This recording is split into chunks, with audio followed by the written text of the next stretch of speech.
સુરત તંત્ર એક્શનમાં, સિનેમાઘર સહિત 109 મિલકતો સીલ. રાજકોટમાં મોતની આગ લાગ્યા બાદ રાજ્યભરનું તંત્ર એક્શનમાં આવી ગયું છે. સુરતમાં ફાયર સેફટીને લઈને તંત્રે તવાઈ બોલાવી છે. સુરત મહાનગરપાલિકા દ્વારા શાળા, કોલેજ, હોસ્પિટલ, રેસ્ટોરન્ટ, સિનેમાઘર સહિત 109 મિલકતોની એક જ દિવસમાં સીલ મારવામાં આવી છે. સુરત મહાનગરપાલિકા દ્વારા એક જ દિવસમાં mall, shopping centre, textile market, commercial complex, શાળા, કોલેજ, રેસ્ટોરન્ટ, સિનેમા હોલ અને હોસ્પિટલ જેવી માતબર મિલકતો પર તવાઈ બોલાવી છે. રાંદેર ઝોનમાં restaurant, banquet hall, car workshop, food corner, children hospital, garba class અને ટ્યુશન ક્લાસ સહિત 15 મિલકતોને સીલ કરવામાં આવી છે. લિંબાયત ઝોનમાં હોસ્પિટલ, ટ્યુશન ક્લાસ, નર્સરી, શાળા, પ્રીસ્કૂલ મળીને 20 મિલકતોને સીલ મારી છે. અઠવા ઝોનમાં ખેલઘર, ગેમ ઝોન સહિત કુલ 4 મિલકતોને સીલ કરી છે. સેન્ટ્રલ ઝોનમાં એક સાથે 12 હોસ્પિટલને બંધ કરી દેતા ફફડાટ ફેલાયો છે.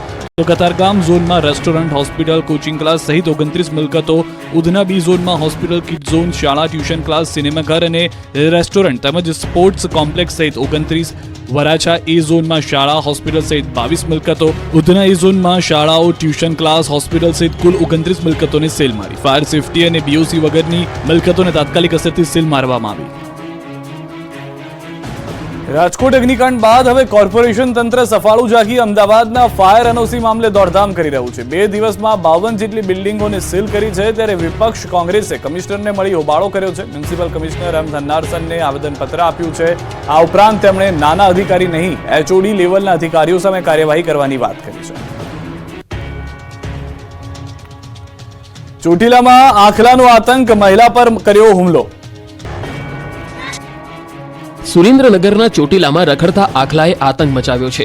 સુરેન્દ્રનગર જિલ્લામાં રખડતા ઢોરનો ત્રાસ હવે માથાનો દુખાવો બન્યો. આ વખતે એક મહિલાને આખલાએ એવી રીતે ઉછાળી કે મહિલાને સાક્ષાત મોત દેખાઈ ગયું. ચોટીલા નગરપાલિકામાં ફરજ બજાવતા રોજમદાર મહિલા સફાઈ કામદારને રખડતા આખલાએ અડફેટે લીધા. આ સમગ્ર બનાવ સીસીટીવીમાં કેદ થયો. મહિલા સફાઈ કામદાર ચોટીલાના આણંદપુર રોડ પર સફાઈ કામ કરી રહ્યા હતા. તે દરમિયાન આખલાએ તેમને અડફેટે લીધા હતા. દ્રશ્યોમાં જોઈ શકાય છે કે એક મહિલા બજારમાં સફાઈ કરી રહ્યા છે. ત્યારે વિફરેલો આખલો મહિલા કંઈ સમજે તે પહેલા જ તેના શિંગડાથી ઉછાળે છે અને મહિલા રોડ પર પડી જાય છે અને એક ઓટલા પર જઈને બેસી જાય છે. ત્યારે આસપાસથી લોકો દોડી આવતા આખલો ભાગી જાય છે. દરમિયાન થોડીવાર માટે તો મહિલાને મોત દેખાઈ ગયું હતું. આ બનાવમાં સફાઈ કામદાર મહિલા ઘાયલ થયા, જેને વાંકાનેર હોસ્પિટલમાં ખસેડવામાં આવ્યા. ચોટીલા નગરપાલિકા તંત્રને અનેકવાર રખડતા પશુઓને પાંજરે પૂરવા રજૂઆત કરવામાં આવી, છતાં કોઈ જ પગલાં ભરવામાં ન આવતા લોકોમાં રોષ જોવા મળ્યો. અમદાવાદમાં પાણી મુદ્દે મહિલાઓ બની રણચંડી.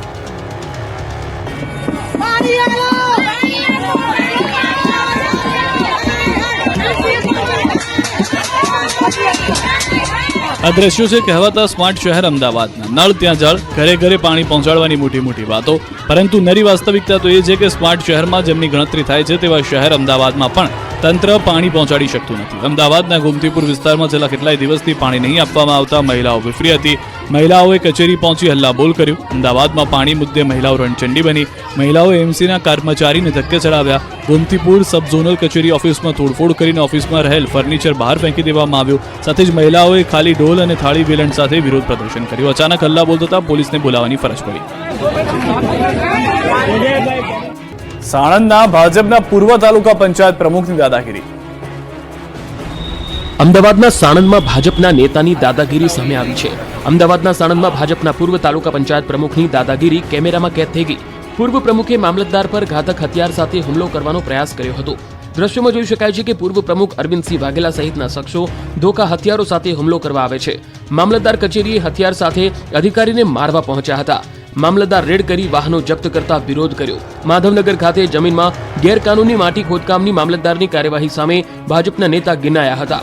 કાયદાનું પાલન કરવાને બદલે પોતે જ કાયદો હાથમાં લઈને હુમલાનો પ્રયાસ કર્યો. સમગ્ર મામલે પોલીસે સીસીટીવીના આધારે ગુનો નોંધ્યો છે. પોલીસ ફરિયાદ થતા તાલુકા પંચાયતના પૂર્વ પ્રમુખ ભૂગર્ભમાં ઉતરી ગયા છે. માટી ખનન કરતા માફિયાના 2 જેસીબી અને ડમ્પર છોડાવવા માટે ભાજપના પૂર્વ તાલુકા પ્રમુખે કરી હતી ભલામણ. નીડર મામલતદાર નવીનચંદ્ર પટેલ કાયદેસર કાર્યવાહી કરવાની વાત કરતા ભાજપ નેતા ધાર્યું લઈ મામલતદાર કચેરીમાં ઘૂસી ગયા. સુરતમાં બંધક બનાવાયેલા પરિવારનું રેસ્ક્યુ. ફાયર બ્રિગેડે 3જા માળની બાલ્કનીમાંથી દોરડા વડે બહાર કાઢ્યા. ભાગળ બુંદેલા વાળ ખાતે આવેલા એક મકાનમાં રહેતા મુસ્લિમ પરિવારને એક રૂમમાં બંધ અને દરવાજો લોક કરી અજાણ્યા તસ્કરો ચોરી કરી ફરાર થઈ ગયા.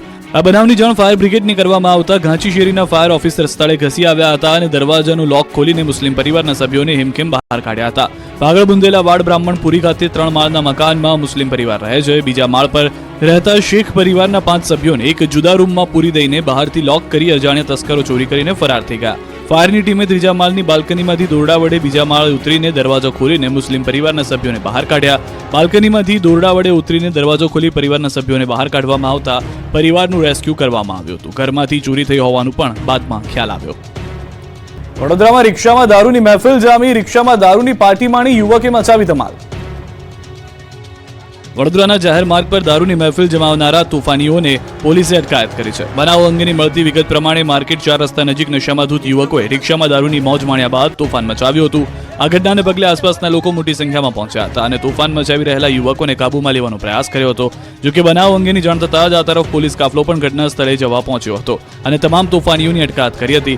જોકે ઘટનામાં નવાઈની બાબત એ હતી કે રિક્ષામાં દારૂની મોજ માણેલા યુવકોને રાહદારીઓએ ઠપકો આપતા તેમણે તીક્ષ્ણ હથિયાર બતાવ્યું હતું. સાથે જ રિક્ષામાંથી નશાકારક પીણું પણ મળી આવ્યું છે. રાજકોટના ફાયર અધિકારી બી જે ઢેબાના ઘરે એસીબીની તપાસ. ફાયર અધિકારીના ઘરે એસીબીએ તપાસ હાથ ધરી છે. ખોડિયારનગર ખાતેના રહેણાંક મકાન ખાતે પહોંચી છે એસીબીની ટીમ. એસીબીએ અધિકારીને ઘરે કરી ઝીણવટભરી તપાસ બાદ બીજે ઢેબાને ત્યાંથી એસીબીની ટીમ રવાના થઈ ચૂકી છે. બીજે ઢેબા એ ફાયર ઓફિસર જેની વાત આજે કરવામાં આવી હતી. સૌથી વધારે મહત્વની વાત તે માટે પણ થઈ કેમ કે ખુદ રામભાઈ મોકરિયા ભાજપના રાજ્યસભાના સાંસદ જેઓએ કહ્યું કે જ્યારે હું એક ફક્ત બિઝનેસમેન હતો ત્યારે મારે 70,000 રૂપિયા એનઓસી માટે મોકલવા પડ્યા હતા અને તે વાત બાદ મામલો વધુ બિચકતો જોવા મળ્યો. ફાયર ઓફિસરને પૈસા આપવા પડે છે એનઓસી માટે તેવા સવાલ ઉભા થઈ ગયા હતા. લોકસભા પરિણામની હવે ઘડીઓ ગણાઈ રહી છે ત્યારે પરિણામને લઈને મતગણતરી કેન્દ્રો પર તૈયારીઓને આખરી ઓપ અપાયો. દેશમાં લોકસભાની ચૂંટણીના પરિણામને હવે ગણતરીના દિવસો બાકી છે. પરિણામને લઈને કાઉન્ટડાઉન શરૂ થઈ ગયું છે. તંત્ર પણ મતગણતરીને લઈને સજ્જ બની ગયું છે. ત્યારે ગુજરાતમાં પણ ચૂંટણી પંચ મતગણતરીને લઈને તૈયાર થઈ ગયું છે. 4 જૂને મતગણતરી થવાની છે તે પહેલા ગુજરાતના મતગણતરી કેન્દ્રો પર તૈયારીઓને આખરી ઓપ આપી દેવાયો છે. ગુજરાતના મુખ્ય નિર્વાચન અધિકારી પી ભારતીએ અમદાવાદ ખાતે મતગણતરી કેન્દ્રની મુલાકાત લીધી હતી. અમદાવાદ પૂર્વ લોકસભા બેઠક માટે એલડી એન્જિનિયરિંગ કોલેજ ખાતે તૈયારીઓની સમીક્ષા કરી હતી. અમદાવાદ પશ્ચિમ લોકસભા બેઠક માટે ગુજરાત કોલેજ ખાતે તૈયારીઓની સમીક્ષા કરી. સંયુક્ત મુખ્ય નિર્વાચન અધિકારી, કલેક્ટર અને જિલ્લા વિકાસ અધિકારીની ઉપસ્થિતિમાં સમીક્ષા કરવામાં આવી. કરજણમાં સરવાળા ગામે મગરનો વધ્યો ત્રાસ. દરરોજ મગરનો સામનો કરતા ખેડૂતો. વડોદરામાં તાતને સતાવી રહ્યો છે મગરોનો ત્રાસ. વડોદરાના કરજણમાં સરવાળા ગામના ખેડૂતો સતત ભયની પરિસ્થિતિમાં પોતાના જીવના જોખમે ખેતી અને પશુપાલન કરવા મજબૂર બન્યા છે. સરવાળા ગામની ઢાઢર નદીમાં મગરોનું સામ્રાજ્ય છે, પણ દરરોજ ઘરેથી ખેતરે જતી વખતે ખેડૂતોને મગરોનો સામનો કરવો પડે છે. 1-2 દિવસે મગરોના જીવલેણ હુમલાનો તાત અને પશુઓ ભોગ બની રહ્યા છે. એવું નથી કે નદી પર કોઝવે બનાવવાના તંત્રને રજૂઆત નથી કરાઈ. એવું પણ નથી કે પોતાનો જીવ બચાવવા ખેડૂતો દ્વારા કોઈ પ્રયત્ન નથી કરાયો. એકવાર નહીં પણ અનેક વાર રજૂઆત કરવા છતાં કોઈ સહાય ન મળતા ખેડૂતોને નદીમાં જાતે જ પગદંડી મંડવા મજબૂર થવું પડી રહ્યું છે. જો કે ચોમાસામાં આ પગદંડી પાણીમાં ગરકાવ થતા ખેડૂતોની મુશ્કેલીમાં પારાવાર વધારો થશે. પગદંડી પાણીમાં ગરકાવ થતા ખેડૂતોને 4 કિલોમીટર ફરીને પોતાના ખેતરે જવાનો વારો આવશે. ધોરાજીના ગામડાઓમાં ચેકડેમ બન્યા જર્જરિત. ખેડૂતોની ચિંતા વધી. એક તરફ કાળઝાળ ગરમી અને બદલાતા વાતાવરણના લીધે પાકને નુકસાન થયું છે તો બીજી તરફ રાજકોટ જિલ્લાના ધોરાજી પંથકમાં અનેક ચેકડેમ બિસ્માર હાલતમાં છે. ચેકડેમમાં મસમોટી તિરાડો પડી ગઈ છે. ખેડૂતોના હિત અને ખાસ કરીને ખેતી માટે પાણીનો સંગ્રહ કરવા સરકારે અનેક ચેકડેમ બનાવ્યા છે. ત્યારે ખેડૂતોને પણ આશા હતી કે ચેકડેમમાં ચોમાસામાં વરસાદના પાણીનો સંગ્રહ થશે, પરંતુ બિસ્માર હાલતમાં પડેલા ચેકડેમને લીધે તાતની આશા પર પણ પાણી ફરી વળ્યું છે. ધોરાજી આસપાસના વિસ્તારના ચેકડેમોની કે અન્ય એક ચેકડેમની સ્થિતિ એટલી હદ સુધી બિસ્માર છે કે એક વરસાદ આવશે તો જ ચેકડેમ તૂટી જશે. ચેકડેમમાં આરસીસીનો ભાગ તૂટી ગયો છે. ચેકડેમના બાંધકામમાં ઉપયોગમાં લેવાયેલ પથ્થર દેખાવા લાગ્યા છે. ચેકડેમની સાઈડના ભાગમાં ગાબડા પડી ગયા છે. આમ જો વરસાદનું પાણી સંગ્રહ થાય એવી સ્થિતિ નથી, વરસાદનું પાણી વહી જાય એવી સ્થિતિમાં છે, જેને લઈને તાત્કાલિક ધોરણે ચેકડેમ રિપેરિંગ કરવાની ખેડૂતો માંગ કરી રહ્યા છે.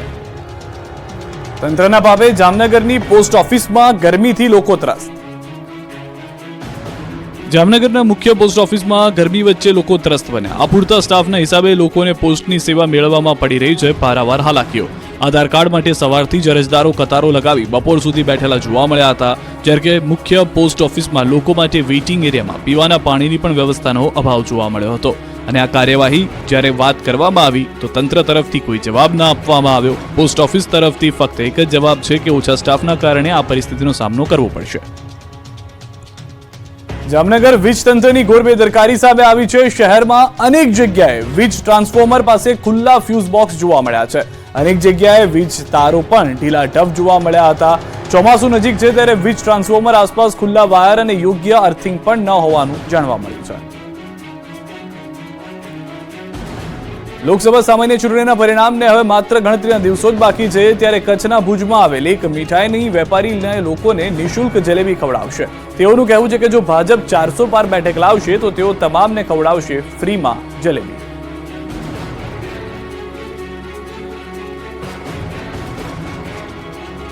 આખરી ગરમીમાં જ્યારે માણસ પણ ત્રાહિમામ પોકારે તેવી સ્થિતિ ઉદ્ભવતી હોય છે તેવામાં છોટાઉદેપુરના વન વિભાગ દ્વારા વન્ય પ્રાણીઓની રક્ષા માટે અનોખી પહેલ હાથ ધરાઈ છે. ઉનાળાની કાળઝાળ ગરમીમાં જંગલમાં આવેલી નદીઓ અને નાળાઓ સુકાઈ જતા વન્ય પ્રાણીઓ માટે પણ મુશ્કેલીમાં મુકાયેલી પરિસ્થિતિ જ નજરે પડી ત્યારે વન વિભાગે કૃત્રિમ પાણીના સ્ત્રોત મારફતે પાણી પૂરું પાડવાની સુવિધા કરી છે. છોટાઉદેપુરના જંગલમાં દીપડા, રીંછ, શિયાળ, નીલગાય સહિતના હજારો પ્રાણી અને પક્ષીઓ વસવાટ કરે છે. ત્યારે વન વિભાગના પ્રયાસોથી છોટાઉદેપુર જંગલમાં પાણીની 52 કુંડીઓ મારફતે મૂંગા પ્રાણીઓ માટે પાણીની સુવિધા ઊભી કરવામાં આવી છે. છોટાઉદેપુરના 100થી વધુ દીપડા, 80થી વધુ રીંછની સાથે મોટી સંખ્યામાં વિવિધ વન્ય પ્રાણીઓનો વસવાટ છે. ત્યારે ઉનાળાની કાળઝાળ ગરમીમાં વન્ય પ્રાણીઓ માટે પાણીની સુવિધા આશીર્વાદ સમાન નીવડી છે. મહેસાણા જિલ્લા સહિત ગુજરાતભરમાં લોકો ગરમીથી ત્રસ્ત છે ત્યારે ફુવારા સર્કલ નજીક આવેલ દેવોના દેવ ગણપતિ મંદિરમાં ગરમીને લઈને ખાસ વ્યવસ્થા કરાઈ છે. મંદિરમાં પૂજા અર્ચના કરવા આવતા ભક્તો માટે ખાસ પંખાની વ્યવસ્થા કરાઈ છે. તો આખરી ગરમીમાં ઠંડક ભગવાન ગણેશજીને પણ મળી રહે તે માટે ખાસ એસી મુકાયું છે. ગરમીનો પારો વધતા લોકો ઠંડા પીણા સહિત પંખા અને એસીની હવા ખાવા મજબૂર છે.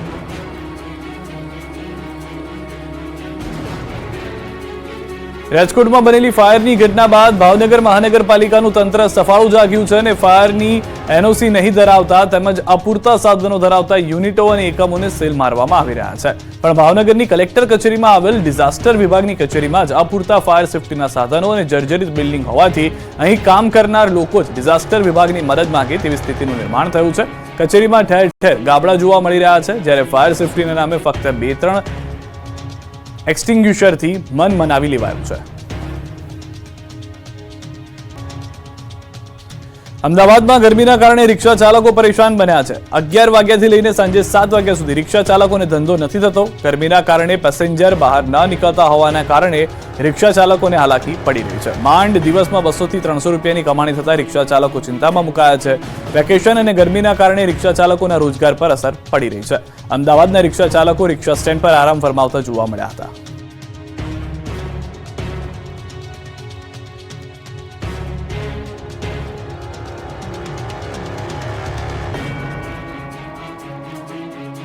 મૂકો લાપસીના એંધાણ દેશમાં આવી પહોંચી મેઘ સવારી. કેરળમાં સત્તાવાર રીતે ચોમાસું બેસ્યું. દેશમાં ચોમાસાની દસ્તક. 2024માં ચોમાસાની અનોખી એન્ટ્રી. એક સાથે દક્ષિણ અને પૂર્વોત્તરમાં બેઠું ચોમાસું.